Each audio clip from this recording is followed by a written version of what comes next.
अब देखो, appropriation of payments का मतलब क्या होता है समझना। एक ऐसी सिचुएशन है जहां पर एक ऐसी सिचुएशन है जहां पर ये अपना जीत पटेल है और एक आईसीआईसीआई बैंक है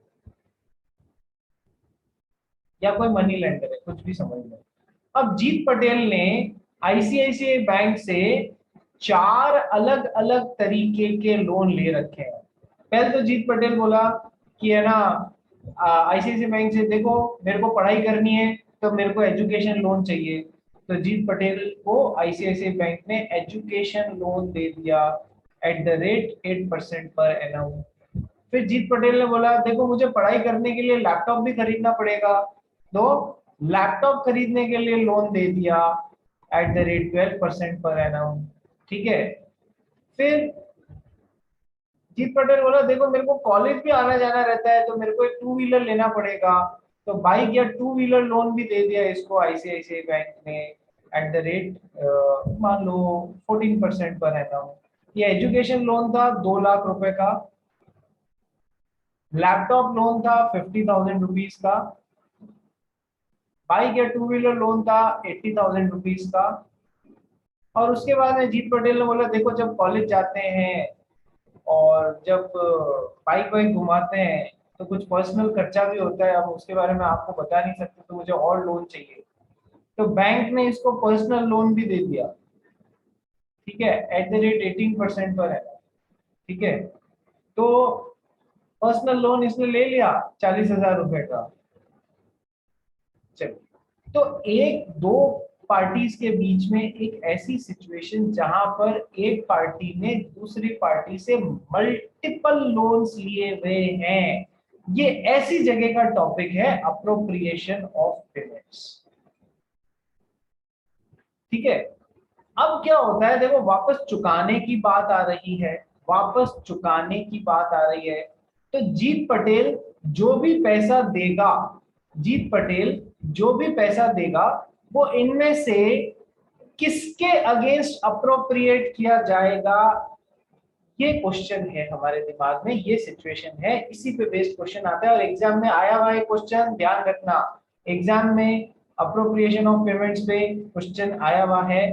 तो सर जीत पटेल ने जब पेमेंट करना चालू किया तो इसके अगेंस्ट एडजस्ट करोगे, इसके अगेंस्ट एडजस्ट करोगे, इसके अगेंस्ट करोगे, इसके अगेंस्ट करोगे, किसके अगेंस्ट करोगे, किसके अगेंस्ट अप्रोप्रिएट करोगे, दैट इज द क्वेश्चन। इसके कुछ रूल्स बने हुए हैं। ठीक है सर। पहला रूल क्या है? पहला रूल है कि सर यदि जीत ने बैंक को पेमेंट करते वक्त एक्सप्रेसली या इम्प्लाइडली, एक्सप्रेसली या इम्प्लाइडली बता दिया है कि कौन से वाले लोन के अगेंस्ट एडजस्ट करना है और बैंक उस पैसे को एक्सेप्ट कर रहा है, तो फिर बैंक के पास में कोई ऑप्शन नहीं है। जो भी चारों लोन के अगेंस्ट जीत ने जिस लोन के अगेंस्ट भी बोला है उस लोन के अगेंस्ट इनको एडजस्ट करना पड़ेगा। क्या ये पहला रूल समझ में आया? यानी कि जीत ने यदि पैसा देते वक्त बता दिया कि कौन से लोन के अगेंस्ट एडजस्ट करना है, तो फिर बैंक ने यदि वो पैसा एक्सेप्ट किया तो उसी लोन के अगेंस्ट एडजस्ट करना पड़ेगा। बोलो पहला रूल समझ में आया? अभी और डिटेल में समझाऊंगा, बेसिक समझ में आ गया? Yes sir. ठीक है, ये समझते हैं। जीत ने क्या है, जीत ने पहला दिया 10,000 रुपए का इंस्टॉलमेंट कि ये लो 10,000 रुपए, अब मेरा पे बैक टाइम आ गया, मैं नौकरी वोकरी पे लग चुका हूँ, ये 10,000 रुपए पकड़ो।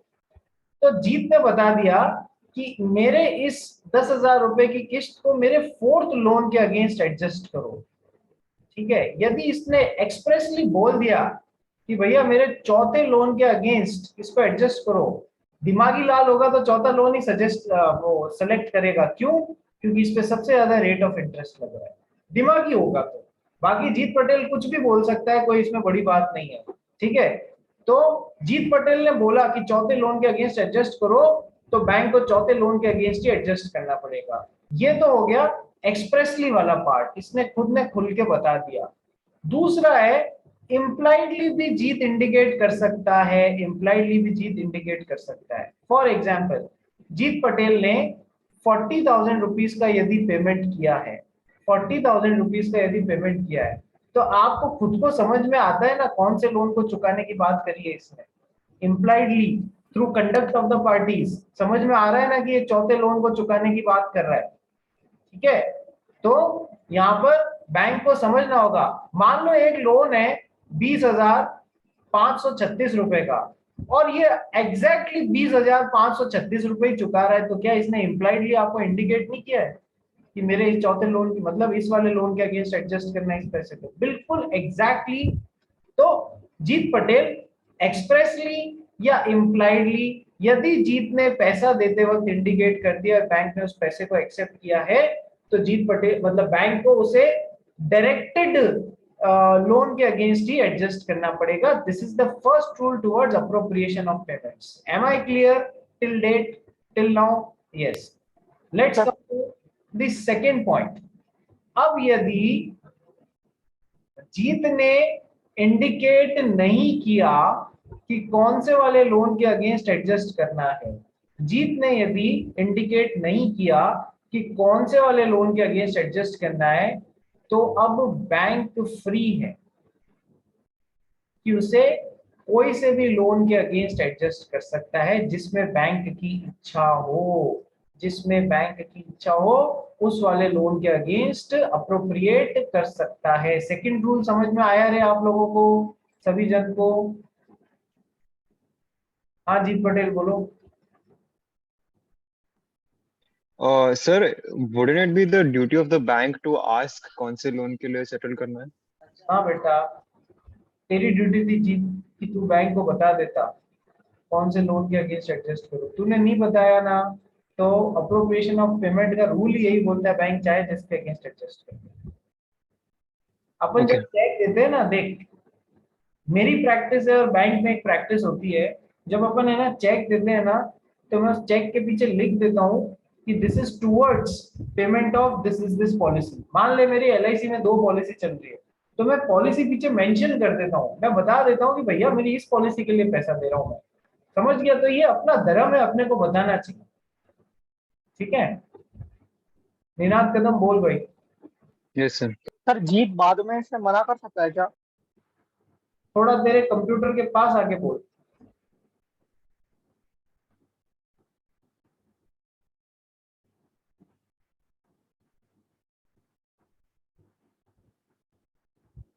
सर जीत बाद में मना कर सकता है कि ये वाला नहीं चाहिए था?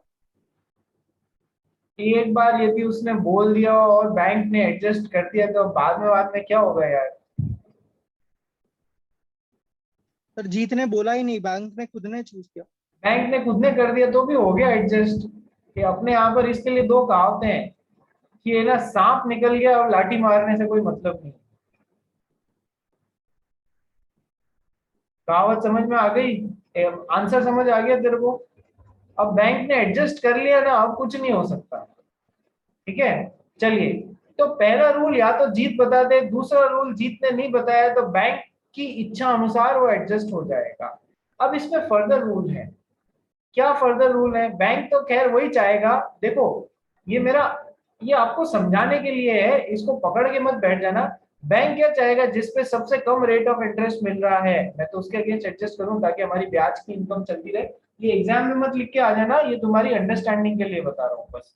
ठीक है, बाकी बैंक की इच्छा और भी बहुत सारे वो होते हैं बैंक के पास में कंसिडरेशन, किसके अगेंस्ट एडजस्ट करना। मान लो ये वाला टाइम बार डेट बनने वाला हो, ये वाला टाइम बार डेट बनने वाला हो, तो बैंक पहले इसके अगेंस्ट एडजस्ट करेगा या नहीं करेगा? है ना? तो बहुत सारे कंसिडरेशंस होते हैं। हमें क्या ध्यान रखना है? यदि जीत ने इंडिकेट नहीं किया तो बैंक फ्री है किसी भी लोन के अगेंस्ट एडजस्ट करने को। लेकिन इसमें 2 एक्सेप्शन, इसमें 2 बातें ध्यान रखनी है। पहली क्या? बैंक इसे किसी भी डिस्प्यूटेड डेट के अगेंस्ट एडजस्ट नहीं कर सकता।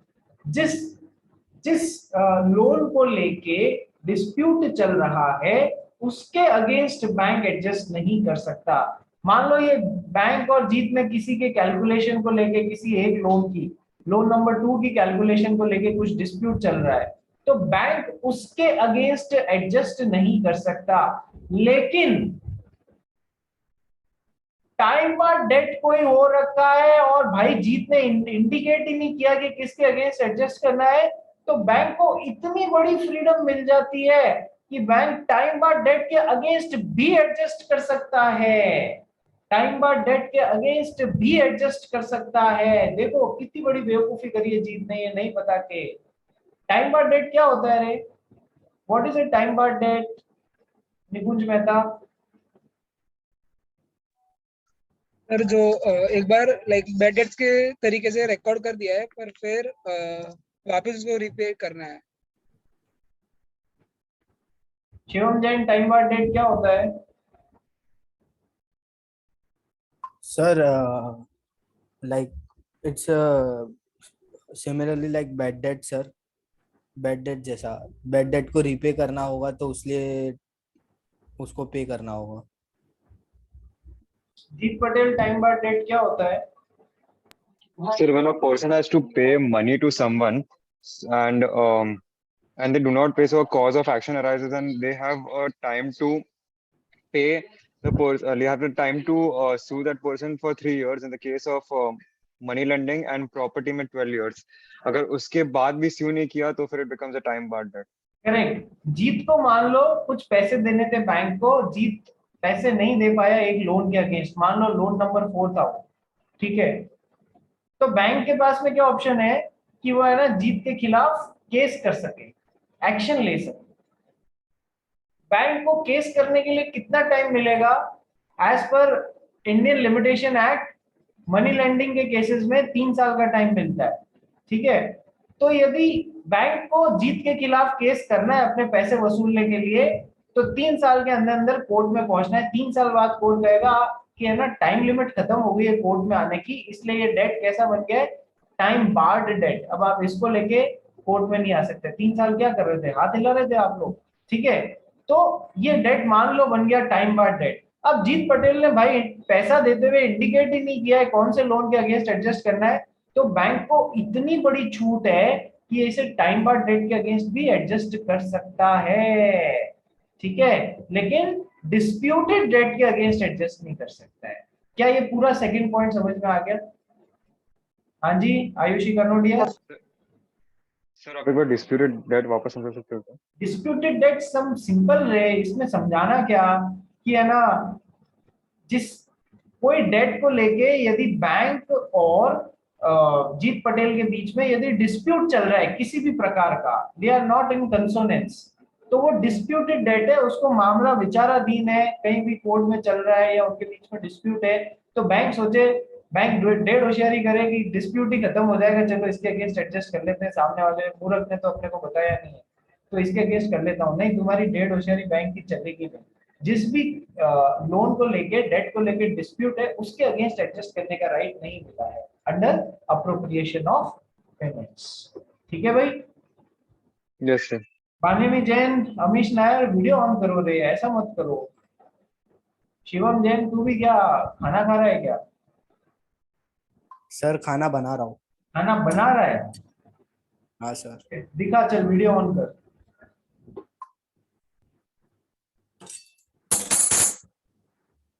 हाँ, कुछ भी बजा दे और बोल दे खाना बना रहा हूँ, ठीक है? आज तेरी शिकायत प्रियम से करने वाला हूँ मैं कि ये मेरी क्लास में मैगी बनाता रहता है, ठीक है? अरे सर एक तो अर्चना मैम ने लेट छोड़ा है सर, भूख लग रहा था इसलिए सर, बट मैं सुन रहा हूँ सर। तो आपकी मदर कहाँ है? सर मॉम नहीं है। ओ आई एम सो सॉरी। चलिए आगे बढ़ते हैं, आगे बढ़ते हैं कि सर पहले 2 रूल्स तो पढ़ लिए, या तो जीत पटेल खुद होशियार की तरह बता दे या फिर मूर्खपंती कर दे और बैंक के पाले में बॉल छोड़ दे, उसको जो करना है वो कर ले इन रूल्स के हिसाब से। तीसरा रूल, तीसरा रूल सर,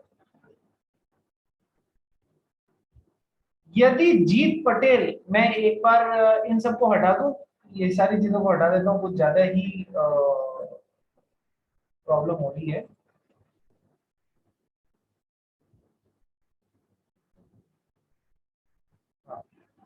फर्स्ट और सेकंड रूल पढ़ लिए। थर्ड रूल, न तो जीत ने इंडिकेट किया न ही बैंक ने अपना दिमाग लगाने की कोशिश की, न ही जीत ने इंडिकेट किया न ही बैंक ने अपना रूल लगाने की कोशिश की, दिमाग लगाने की कोशिश की कि हमें किसके अगेंस्ट एडजस्ट करना है। तो सर तब रूल क्या होगा, जो भी डेट इन चार में से जो भी डेट टाइम के अकॉर्डिंग पहले लिया हुआ है, टाइम के अकॉर्डिंग फर्स्ट लिया हुआ है, वो पैसा जो जीत ने बैंक को दिया है उस टाइम के अकॉर्डिंग डेट के अगेंस्ट एडजस्ट कर लो। ठीक है, यदि ये डेट जनवरी में लिया हुआ है, ये फरवरी में लिया हुआ है, ये मार्च में लिया हुआ है, ये अप्रैल में लिया हुआ है, तो अब इस रूल के हिसाब से जीत जो भी पैसा दे रहा है उसे टाइम के हिसाब से प्रायोरिटी देके एडजस्ट कर लो। ठीक है, मान लो यहाँ 10,000 रुपए का लोन था और यहाँ पर 20,000 रुपए का था, जीत ने टोटल 15,000 रुपीज दिए हैं, तो और बताया नहीं ना, तो जीत ने इंडिकेट किया ना बैंक अपना दिमाग लगा रहा है, तो क्या रूल होएगा कि सर जो टाइम के हिसाब से पहले लिया हुआ है उसके अगेंस्ट एडजस्ट कर लो। तो इसमें से 10,000 रुपए तो जनवरी वाले के हिसाब से एडजस्ट हो जाएंगे और बचे हुए 5,000 रुपए फरवरी वाले में से घटा दिए जाएंगे। ठीक है, ये समझ में आ गया, टाइम के हिसाब से पहला जो भी लिया हुआ है ना। अब इसमें एक और रूल है सर, अलग राठी पूछ रही है कि सर क्या हो यदि दो डेट्स 1 जनवरी 2022 को एक तो 20,000 रुपए का लिया हुआ है और दूसरा सेम 1 जनवरी 2022 को एक 30,000 रुपए का लिया हुआ है। सर एक ही दिन दो अमाउंट लिए हुए हैं और मान लो जीत ने चुकाया भी डेट है और उसने इंडिकेट नहीं किया, ना बैंक अपना दिमाग लगाना चाह रहा है, तो सर अब कैसे अप्रोप्रिएट होगा कि सर यदि कोई भी डेट, यदि जनवरी, ये सिचुएशन मान लो जनवरी की अपन ने उठाई है और जीत ने अभी तक मान लो टोटल 40,000 रुपीज चुकाए हैं और इंडिकेट नहीं किया है, ना बैंक दिमाग लगा रहा है, तो सर अब कैसे करें, एक ही डेट को दो लोन लिए हुए हैं, यदि अलग अलग डेट पे होते तो हम तो अकॉर्डिंगली एडजस्ट करते, पर ये दोनों सेम डेट को लिए हुए हैं, तो सर इनके अगेंस्ट ये पैसा प्रोपोर्शनेटली एडजस्ट कर दिया जाएगा, इनके अगेंस्ट ये पैसा प्रोपोर्शनेटली एडजस्ट कर दिया जाएगा इन द रेशियो ऑफ 2:3। बात समझ आ गई रे, बोलो हाँ या ना, है ना? नहीं आया जीत पटेल समझ में? No sir. अबे क्या समझ नहीं आया, गणित वीक है क्या तेरी? ठीक है, देख मान लो 1 जनवरी 2022 को दो लोन लिए, एक 20,000 रुपए का और एक 30,000 रुपए का, फिर फरवरी में एक लोन लिया, फिर मार्च में एक लोन लिया, फिर अप्रैल में एक लोन लिया, 4 लोन लिए। तो ना तो जीत पटेल ने इंडिकेट किया कौन से लोन के अगेंस्ट एडजस्ट करना है, ना बैंक दिमाग लगाना चाहता है कौन से लोन के अगेंस्ट एडजस्ट करना है, तो सर टाइम लिमिट में जो सबसे पहले लिए हुए उनके अगेंस्ट एडजस्ट होगा। ये दोनों लोन जो हैं ये 1 जनवरी 2022 को लिए हुए हैं, तो सर फिर अब दिए तो जीत ने 40,000 रुपए ही है, पूरे नहीं दिए, तो सर फिर कैसे एडजस्ट करें? सर ये 40,000 रुपए इनमें प्रोपोर्शनेटली एडजस्ट किए जाएंगे, कैसे? 2:3 के रेशियो में। 2 + 3 कितना होता है? 5, तो 40,000 इंटू 2/5, तो इसके अगेंस्ट एडजस्ट कर लिया जाएगा और 40,000 इंटू 3/5 इसके अगेंस्ट एडजस्ट कर लिया जाएगा। क्या ये बात समझ में आई? Yes sir. ठीक है, अभी सबको समझ आया? अरे आया रे मान्यमी जैन। ठीक है, ऐसा मत सोचना कोई भी एक लोन पूरा चुका देते हैं और दूसरे को अधूरा रख देते हैं, नहीं, दोनों के अगेंस्ट प्रोपोर्शनेटली एडजस्ट किया जाएगा। This is what is appropriation of payments. अब ये तीनों रूल जो मैंने आपको समझाए, इससे पहले एक सर्वोपरि रूल आता है। क्या रूल आता है कि सर देखो जीत जो पैसे चुका रहा है उसमें से कुछ पैसा इंटरेस्ट का होगा और कुछ पैसा आपके प्रिंसिपल अमाउंट का होगा। ठीक है, तो पहले इंटरेस्ट चुकाया जाएगा, फिर प्रिंसिपल की बात होगी। ये केवल आपकी नॉलेज के लिए बता रहा हूँ ना, मेरे ख्याल से मॉड्यूल में और नोट्स में भी कहीं नहीं दिया हुआ है, ठीक है। तो this is what is all about appropriation of payments. Topic खत्म। एग्जाम में क्वेश्चन एक्सपेक्ट कर लेना इसमें से, लास्ट टू लास्ट टाइम यानी कि सेकंड लास्ट टाइम इसमें से अप्रोप्रिएशन ऑफ पेमेंट्स में से क्वेश्चन आ चुका है। प्योर नंबर लाने वाला क्वेश्चन है, ठीक है। और एग्जाम में आया तो समझना एग्जामिनर तुमको पास कराना चाहता है। चलिए, so let's start reading it. आज कौन पढ़ेगा भाई? शैलिशा आजा। Appropriation of payments. Application of payment where debt to be discharged is indicated, section 59. Under express intimation or under circumstances implying that payment is to be applied to some particular debt, it should be applied to that particular debt which is intimated to be discharged. जीत पटेल या तो expressly या impliedly जिस भी date के against वो पैसा adjust करने का बोल रहा है, बैंक को उसके अगेंस्ट एडजस्ट करना पड़ेगा। पहला रूल, एग्जाम्पल में समय खराब करने की जरूरत नहीं है। ये एग्जाम्पल मैंने एग्जैक्ट अमाउंट से या फिर जो भी है उस हिसाब से आपको बता दिए हैं। चलिए पॉइंट नंबर 2 की तरफ चलते हैं। Application of payments where debt is to be discharged is not indicated, section 60.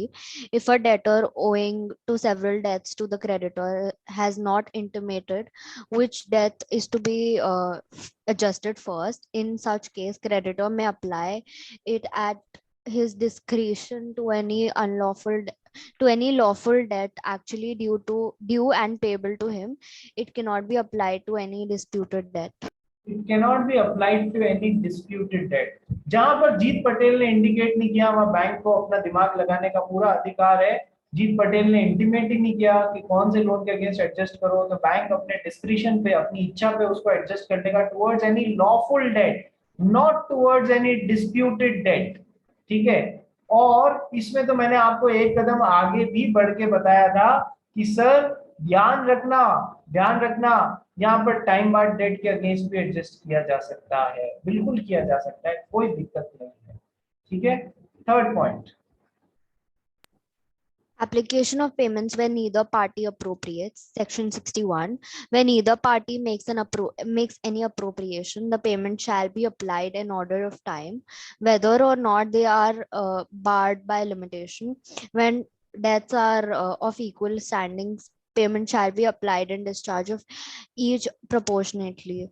देखो जहां जीत भी इंडिकेट नहीं कर रहा है, बैंक भी दिमाग नहीं लगा रहा है, बैंक भी अप्रोप्रिएट करने की इच्छा नहीं रख रहा है, तो फिर क्या रूल लगेगा कि सर जो टाइम के ऑर्डर ऑफ टाइम के हिसाब से जो पहले वाला डेट था, ऑर्डर ऑफ टाइम के हिसाब से जो पहले वाला डेट था उसके अगेंस्ट हम एडजस्ट करेंगे सबसे पहले, वेदर और not they are barred by limitation. इससे हमें कोई फर्क नहीं पड़ता कि वो लिमिटेशन एक्ट में टाइम बार्ड डेट हुआ है या नहीं हुआ है, इससे हमें कोई फर्क नहीं पड़ता। जो टाइम बार्ड जो है उसके अगेंस्ट भी आप कर सकते हो, ठीक है। और when debts are of equal standings, जब है ना दोनों एक ही डेट पे लिए हुए हैं तो दोनों के अगेंस्ट प्रोपोर्शनेटली एडजस्ट होगा, दोनों के अगेंस्ट प्रोपोर्शनेटली एडजस्ट होगा। जो मैंने आपको 2/5 और 3/5 बताया ना उस हिसाब से एडजस्ट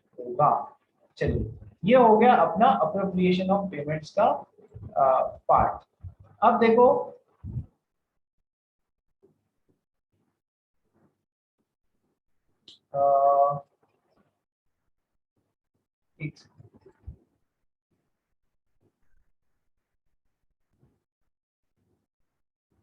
ये अपना क्वेश्चन बैंक है परफॉर्मेंस ऑफ कॉन्ट्रैक्ट का, 10 पेजेस का है, काफी सारे क्वेश्चंस हैं और इसमें से क्वेश्चन आते भी हैं।